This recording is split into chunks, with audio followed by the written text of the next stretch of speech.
O silêncio de uma pequena cela guardada era agora o único domínio do homem que um dia comandou uma nação inteira pelo medo. Câmeras registravam cada movimento, preparando-se para transmitir ao mundo a imagem de um ditador intocável, agora aprisionado. Milhões de pessoas aguardavam para testemunhar o déspota do Iraque enfrentar o mesmo destino que ele impôs a tantos outros. Por quase 24 anos, o controle de Saddam Hussein sobre o Iraque foi absoluto, sufocando qualquer fagulha de oposição. Desde o momento em que tomou o poder, em 16 de julho de 1979, sua presença se tornou inescapável. Seus retratos vigiavam salas de aula, escritórios e ruas, enquanto seus discursos preenchiam as ondas do rádio. As pessoas eram ensinadas a louvá-lo, e a maioria tinha medo demais para não fazê-lo. Sob seu regime, a menor palavra de discórdia podia levar à prisão, à tortura ou à morte. A punição se estendia às famílias dos acusados, que podiam desaparecer sem deixar vestígios, engolidas pela noite. Ele havia sobrevivido a guerras com nações vizinhas, esmagado revoltas internas e resistido a anos de sanções econômicas paralisantes. Suas forças de segurança eram ferozmente leais e sua rede de espiões se infiltrava em cada bairro. Para muitos iraquianos, a ideia de sua queda parecia simplesmente impossível.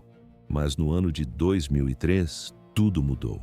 Uma coalizão liderada pelos Estados Unidos invadiu o Iraque sob a acusação de que Saddam escondia armas perigosas e apoiava o terrorismo. A ofensiva foi rápida e implacável. Caças americanos martelavam as defesas iraquianas, iluminando o céu noturno de Bagdá com clarões de fogo, e o som das explosões tornou-se uma constante aterrorizante. As forças iraquianas tentaram resistir, mas eram impotentes diante de um poder de fogo esmagador. Cidade após cidade sucumbiu. No início de abril, o caminho para a capital estava aberto. No dia 9, tanques americanos entraram em Bagdá, encontrando ruas mergulhadas no caos. Enquanto alguns cidadãos se escondiam aterrorizados, outros saíam para observar, incrédulos. Naquele mesmo dia, na Praça Firdos, desenrolou-se um dos momentos mais simbólicos da guerra. Com a ajuda de iraquianos em festa, tropas americanas derrubaram uma estátua colossal de Saddam. Seu rosto, que por tanto tempo pairou sobre a cidade, colidiu com o chão em um baque surdo. A multidão avançou, pisoteando a efígie e golpeando-a com sapatos, um profundo sinal de desrespeito no mundo árabe. Em questão de dias, seu poderoso governo havia se desintegrado. Em questão de dias, o poder evaporou. Os ministérios ficaram em silêncio, soldados abandonaram seus postos e saqueadores rasgaram o que restava dos prédios do governo. O homem que governara o Iraque por mais de 2 décadas simplesmente desapareceu, dissolvendo-se nas sombras. Por meses, ele não foi encontrado em lugar algum. As forças americanas mobilizaram recursos colossais para localizá-lo, dando início a uma das maiores caçadas humanas que o mundo já vira. Batizaram-na de Operação Alvorada Vermelha, uma referência a um filme de 1984 sobre um ataque surpresa à América. Mas esta não era uma missão pequena. Milhares de soldados foram envolvidos, apoiados pelo zumbido constante de helicópteros, pelo ronco de veículos blindados atravessando vilarejos e por equipes de inteligência que trabalhavam sem descanso. Nenhuma pista era insignificante demais para ser ignorada. Se um sussurro dizia que Saddam fora visto em uma aldeia, as tropas chegavam em horas. Se uma casa era considerada um esconderijo, era invadida imediatamente. Seus assessores mais próximos, parentes e guarda-costas, tornaram-se alvos. Um a um, eles foram rastreados, presos e interrogados. Cada captura os aproximava um passo do prêmio final. Os soldados americanos carregavam um baralho de cartas especial com as fotos das figuras mais procuradas do regime. Saddam Hussein era o as de espadas, a carta que todos queriam ter em mãos. Com o passar dos meses, o mundo dele encolheu. Os esconderijos tornaram-se mais escassos. O cerco estava se fechando. Os americanos intensificaram a pressão, vasculhando desertos, inspecionando fazendas e interrogando qualquer um que pudesse saber de algo. Estudaram seus hábitos e seu passado, tentando prever onde um homem como ele buscaria refúgio. No final de 2003, a trilha os levou a uma área rural perto de sua cidade natal, Tikrit. um lugar onde ele ainda tinha apoiadores leais. Na noite de 13 de dezembro de 2003, soldados da 4ª Divisão de Infantaria e das Forças Especiais Americanas cercaram uma pequena fazenda no vilarejo de Adour. A área estava silenciosa, rodeada por palmeirais e campos agrícolas. Durante a busca, eles notaram um estranho pedaço de terra coberto de detritos. Ao limparem o local, encontraram uma abertura estreita. Era um buraco de aranha, um minúsculo espaço subterrâneo, mal grande o suficiente para uma pessoa se deitar. Lá dentro, eles encontraram Saddam Hussein. Ele não se parecia em nada com um homem que um dia governou o Iraque com mão de ferro. Sua barba estava longa e desgrenhada, o cabelo por cortar e as roupas gastas. Ele parecia magro, cansado e muito mais velho do que sua idade. Havia uma pistola ao seu lado, mas ele não fez qualquer tentativa de lutar. Em vez disso, foi puxado para a luz, piscando os olhos após meses escondido. A caçada havia terminado. Para muitos iraquianos, era um momento que eles acreditavam que jamais chegaria. Mas a captura era apenas o começo de uma longa e incerta jornada.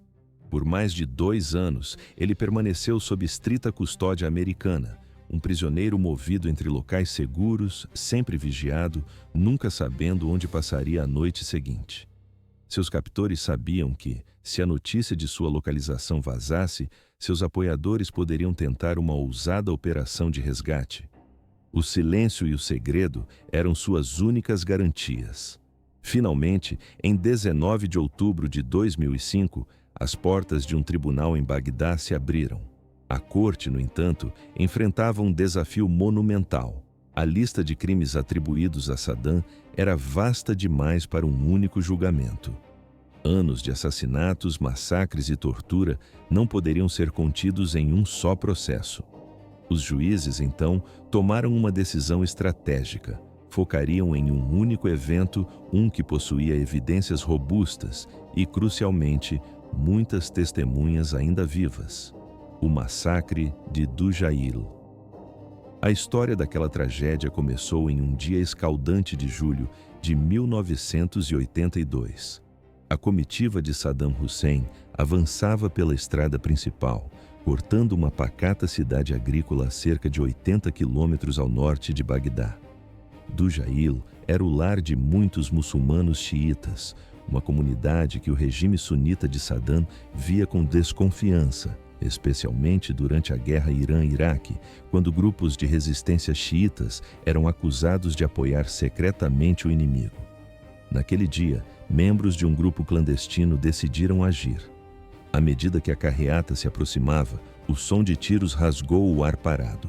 As balas perfuraram o silêncio, forçando seus guarda-costas a se jogarem sobre ele, formando um escudo humano. Ele saiu ileso, sem um único arranhão. Mas em sua mente, a afronta exigia uma resposta que jamais seria esquecida. A retaliação foi imediata e impiedosa. Em questão de horas, as forças de segurança tomaram Dujail de assalto. As casas foram invadidas sem aviso. Homens, mulheres e crianças, algumas mal sabendo andar, foram arrastadas para as ruas. Famílias foram separadas em meio ao caos, e os gritos das mães ecoavam enquanto seus filhos eram levados, sem a certeza de que os veriam novamente. Os detidos foram lançados em prisões superlotadas, onde enfrentaram interrogatórios brutais. Espancamentos, choques elétricos e a fome foram usados para quebrar seus corpos e espíritos. Meses depois, o regime encenou julgamentos rápidos e unilaterais. Não havia advogados, nem defesa real, nem esperança. Os vereditos já estavam escritos. 148 homens e meninos, alguns meros adolescentes, foram condenados à morte, executados e enterrados em valas anônimas. Mas a vingança de Saddam não terminou com vidas humanas. As terras agrícolas e os pomares de Dujail, a alma da cidade, foram deliberadamente destruídos. Para uma comunidade de agricultores, isso era mais do que uma punição, era uma morte lenta. As famílias ficaram sem comida, sem renda e sem futuro. O ataque, que durou meros minutos, havia condenado uma cidade inteira a anos de sofrimento. O julgamento em si transcorreu sob uma atmosfera de tensão e perigo. Realizado em Bagdá, dentro de um tribunal fortemente protegido por muros de concreto e arame farpado, o medo era palpável. Juízes, advogados e testemunhas viviam sob ameaça constante, seguidos por escoltas armadas por toda parte. Alguns dos envolvidos no processo, incluindo advogados de defesa, foram assassinados. As sessões eram transmitidas pela televisão e iraquianos por todo o país assistiam atentamente. Durante meses, Saddam discutiu com os juízes, gritou no tribunal e declarou que todo o processo não passava de uma farsa. O ar no tribunal de Bagdá, por meses saturado de fúria e desafio, agora estava pesado, imóvel. O silêncio que antecedia o veredito era mais denso que qualquer grito que Saddam Hussein já havia proferido. Então, a voz do juiz cortou a quietude. A decisão estava tomada. Culpado. Crimes contra a humanidade pelas mortes, pela tortura e pelo deslocamento forçado de centenas de pessoas na cidade de Dujail. A sentença, proferida com uma gravidade final, era a morte por enforcamento. Ao seu lado, outros 2 homens ouviram o mesmo destino. Barzan Ibrahim al-Tikriti, seu meio-irmão e antigo chefe de inteligência, um nome há muito temido pelos corredores sombrios de suas operações de segurança. E Awad Hamed al-Bandar, o juiz-chefe da corte revolucionária que havia selado com sua caneta as execuções em massa. Em questão de minutos, a notícia incendiou o Iraque. Nos bairros xiitas, onde as cicatrizes do regime de Saddam ainda doíam, multidões tomaram as ruas. Bandeiras tremulavam e tiros de celebração ecoavam pelo ar, um som de alívio e justiça tardia após décadas de medo. Mas, nas áreas sunitas, especialmente em sua cidade natal, Tikrit, e nas províncias do oeste, a reação foi um espelho sombrio. Protestos furiosos explodiram. As pessoas cantavam seu nome, erguiam seu retrato e denunciavam um julgamento que consideravam uma farsa política. Naquele momento, o Iraque já sangrava, dilacerado pela violência sectária. Bombas, tiroteios e sequestros eram a pulsação diária do conflito entre milícias sunitas e xiitas. O veredito não encerrou um capítulo, derramou gasolina sobre um incêndio que já consumia o país. As tensões atingiram um novo pico, com o temor de que a execução de Saddam pudesse desencadear uma carnificina ainda maior. Apesar dos riscos, o novo governo iraquiano, fortemente apoiado pelos Estados Unidos, deixou claro que não haveria uma longa espera. A sentença seria executada o mais rápido possível. O plano era mover-se com velocidade, evitando dar aos leais a Saddam tempo para organizar um resgate ou protestos em larga escala. Era preciso encerrar o assunto de uma vez por todas. O alto tribunal iraquiano havia decidido. Saddam seria executado antes que o ano de 2006 chegasse ao fim. Para muitos, dentro e fora do Iraque, a rapidez da decisão foi chocante. Sob a lei iraquiana, uma vez que o apelo final de uma pessoa fosse negado, a execução deveria ocorrer em até 30 dias. Não havia margem para adiamentos. Os advogados de Saddam fizeram um último e desesperado esforço para salvar sua vida. Mas em 26 de dezembro de 2006, o recurso foi oficialmente rejeitado. O relógio começou a correr. A partir daquele dia, restavam a Saddam apenas um punhado de dias. Seus inimigos ansiavam por justiça e seus apoiadores temiam perder seu líder para sempre. O país prendeu a respiração. Em cada casa, o mesmo nome era sussurrado. Saddam havia sido transferido para uma instalação iraquiana em Bagdá, um lugar conhecido como Campo Justiça. O nome era carregado de simbolismo, pois era ali que o Iraque aplicava suas punições mais severas. Dentro de seus muros, havia uma sala de execução especial. Não fora construída para impressionar, nem para permitir um processo demorado. Era pequena, fria e puramente funcional, projetada com um único propósito: encerrar uma vida rapidamente. A plataforma de enforcamento era robusta, a corda já preparada, e cada detalhe fora arranjado para que não houvesse erros nem atrasos. Em suas últimas horas, Saddam não parecia um homem quebrado ou assustado, pelo menos não externamente. Guardas que o observavam relataram que ele caminhava com confiança e falava com clareza. Ele recusou qualquer tratamento especial, sem cela de luxo, sem cama macia, apenas as condições padrão oferecidas aos prisioneiros que aguardavam a morte. Ele aceitou uma última refeição de frango cozido e arroz, algo simples e familiar. Comeu devagar, sem pressa, como se o tempo já não tivesse importância. Depois, passou a noite em oração, sussurrando para si mesmo sob a luz fraca da cela. A execução estava marcada para o início da manhã de 30 de dezembro de 2006. Aquele era o primeiro dia do Eid al-Adha, um dos feriados mais sagrados do Islã. Normalmente, o Eid é um tempo de união familiar, perdão e celebração da fé, um dia associado à misericórdia e à bondade. Mas, para Saddam Hussein, aquela manhã seria o oposto. Em vez de alegria, ela traria o fim. Antes do nascer do sol, os guardas entraram em sua cela. Ele passara a maior parte da noite acordado. Vestia um sobretudo escuro sobre uma camisa branca, parecendo calmo, quase como se tivesse aceitado o que estava prestes a acontecer. Do lado de fora dos muros da prisão, Bagdá continuava mergulhada no caos. A guerra havia despedaçado a cidade com bombardeios quase diários e confrontos armados entre grupos rivais. Mesmo naquela manhã, o som de tiros distantes lembrava a todos que o país ainda sangrava. Dentro da prisão, a segurança era extrema. Ninguém que não estivesse diretamente envolvido na execução tinha permissão para se aproximar da área. As poucas pessoas autorizadas a comparecer foram cuidadosamente escolhidas. Altos funcionários iraquianos, os juízes que o sentenciaram, líderes religiosos e alguns guardas para conduzir o procedimento. A câmara de execução não era um grande salão, mas uma sala fria e austera. No centro, erguia-se uma plataforma de madeira, alta o suficiente para ocultar o que logo aconteceria abaixo dela. O patíbulo parecia simples, apenas um alçapão e uma corda, mas seu propósito era final.